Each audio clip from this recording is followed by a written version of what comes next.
Hello folks, thanks for tuning in and welcome back. I want to take a little bit more time to share one more knife. This is a large knife. It's a large bushcraft knife. It may appeal to some of you, it may not appeal to others.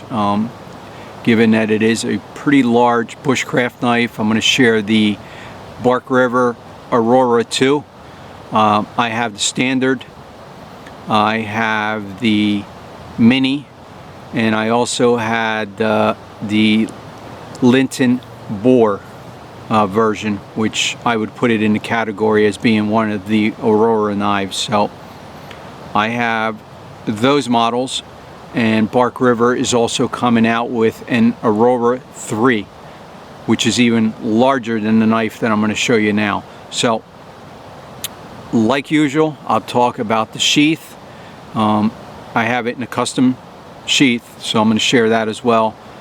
I'll talk about some of the features. I'll do a little bit of a write-up in the description section for those that may be interested, and then we're going to close out. So this is the sheath for this particular knife. This is a cricket sheath in leather, and I didn't do anything to it. I just removed it from the packaging, and I'm sharing it now. I had a custom Firesteel ordered for this, and as you can see, I've done nothing to that as well.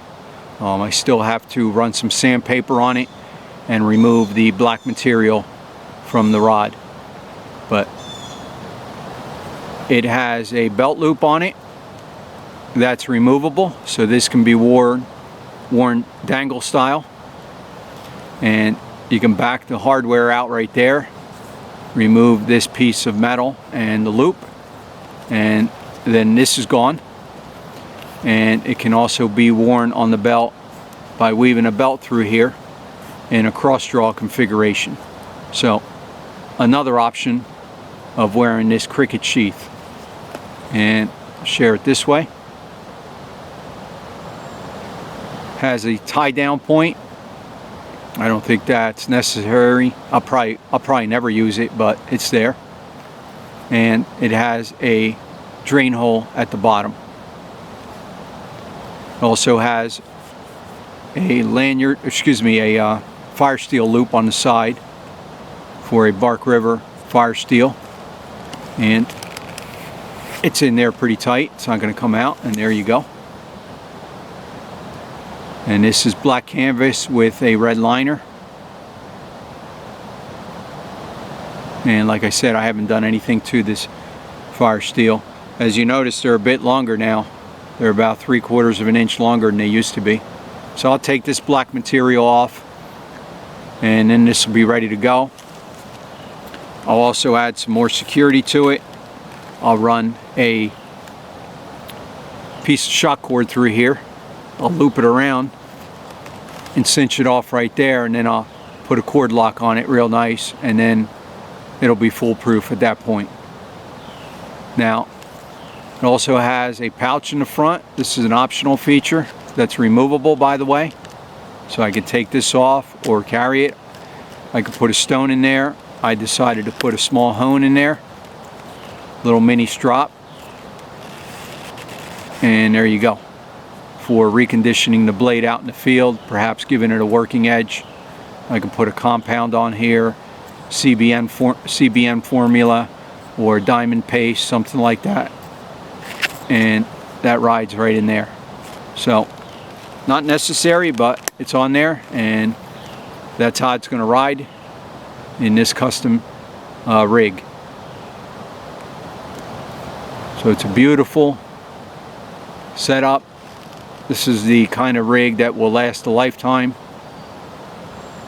if you take care of it, of course. And it has a single retention point to hold the knife in. Single snap.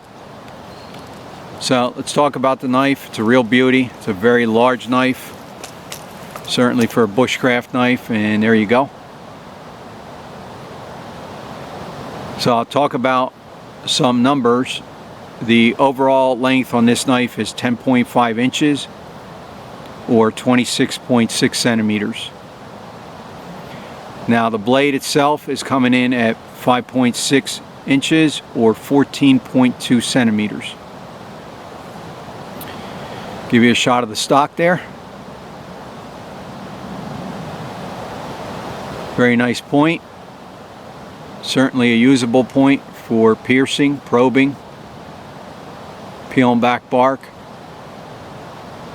And that spine's coming in at 0.156 or 3.9 millimeters on the thickness of the spine. This knife's advertised as weighing 6.3 ounces or 179 grams. I weighed this knife. It's a little bit heavier, 7 ounces or 198 grams. I suspect if I would have gotten wood, it would be a little bit lighter. Lanyard tube, Mosaic pins, and red liners. So this model's loaded up. I can tell you that the fit and finish on this particular knife is perfect. Smooth throughout. The pins are smooth. The lanyard tube, there's nothing raised there. Smooth around the butt. There's no separation along the liners anywhere. The plunge line is perfectly straight and perfect. Self guard in here.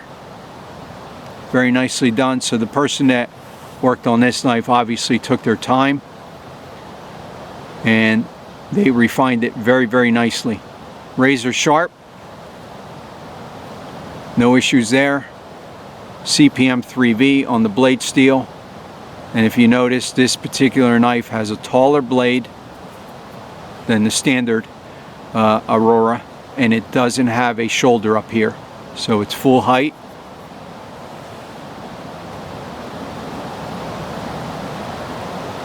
It comes with a standard leather sheath that does have a loop on it for Firesteel. And that particular sheath, I weighed it at home and it was 85 grams. Now, the setup that I showed you is much heavier, obviously. It's 15.7 ounces or 445 grams. That's the knife, the leather sheath, the dangler, the Firesteel, and the hone, the little leather strap in there. So that would be the total carry weight of the knife and leather sheath with all the implements. So it's a real beauty. Black canvas, Mosaic pins, red liners, loaded up. This is probably going to be a pretty good workhorse. I can't speak to it yet, but it just has the feel of being a very substantial knife and a hunk of steel.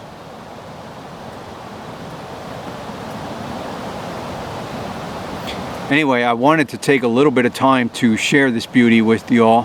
For those that are interested in perhaps larger bushcraft knives, like I said, there's going to be a version 3 coming out, which is going to be even bigger than this knife, which is amazing, but it's in the works by Bark River. This is the Aurora II in black canvas, Mosaic pins, red liners, and CPM 3V. Anyway, I wanted to take a little bit of time to share this beauty with y'all. Thanks for tuning in, and see y'all next time.